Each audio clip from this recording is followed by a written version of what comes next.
How to log into Netflix account. For that, first of all, open your App Store and on searching bar search for Netflix. And if you have already installed your Netflix application, then simply hit on the open.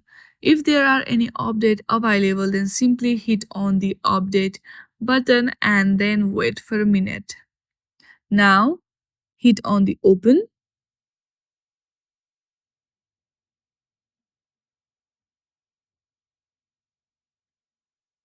You will see sign in option from the top right corner.